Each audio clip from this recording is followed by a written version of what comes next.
Aside of first responders we never see, firefighters often work around the clock, spending time away from family, battling stress and trauma all on their own. Samantha Bird speaks to a local first responder about the post-traumatic stress they deal with and the need for mental health awareness in their career fields. Firefighters not only sacrifice their physical health to save lives, but it also takes a toll on their mental health.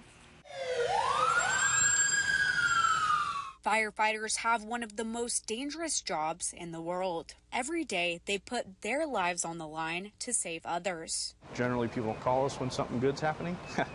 But if we can get there, perform a service, and have a positive outcome to help the patient, help the family, and help really anybody in need, that's a win for all of us.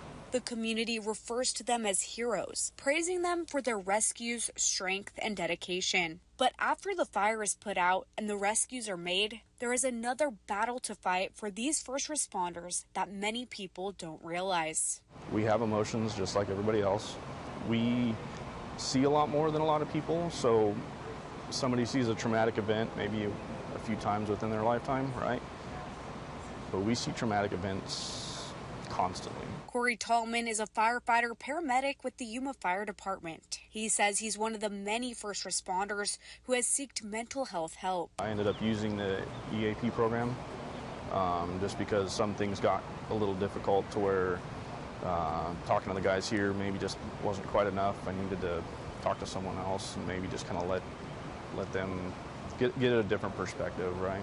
A study from the Journal of Occupational Health Psychology revealed that about 20% of firefighters and paramedics meet the criteria for post-traumatic stress at some point during their careers, compared to a 6.8% lifetime risk for the general population. Mental health awareness has always been a touchy subject in the field in the past, because this career has always been like a bravado, machismo, like we're men type thing. But whenever you get that bad call, don't hesitate to get that help that you need.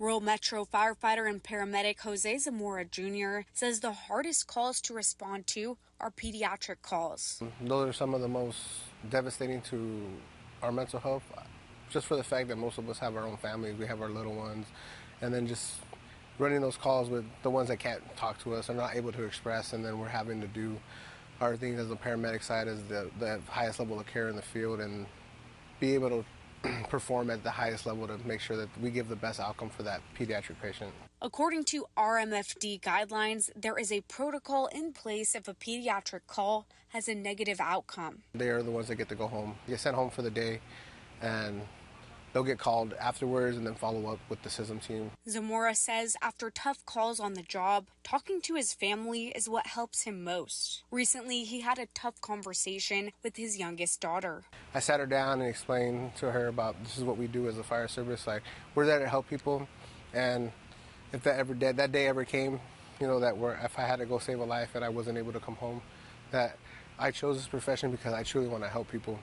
And of course, she cried. I cried with her. Another firefighter paramedic, Barry Wise, started his career in 2005. He says there was a point where he hated going to work every day. If you weren't able to save somebody, you have to go back and deal with that in your head. And even though I know I did what I could do, it's still something that you struggle with. Wise says if you don't address your mental health struggles right away, it's even more difficult down the road. I did go to see a counselor, and I started to talk to family and talk to other people about it, and I did start to feel better. All of his struggles led Wise to start his very own Firefighter Mental Health podcast. That series was to help bring us together and then create more comfort with each other, create more comfort about talking about mental health. Wise says he has an entirely different mentality on his job now. I don't hate going to work now, and I have different outlooks and different perspectives and different goals. Reporting in Yuma, Samantha Bird, News 11.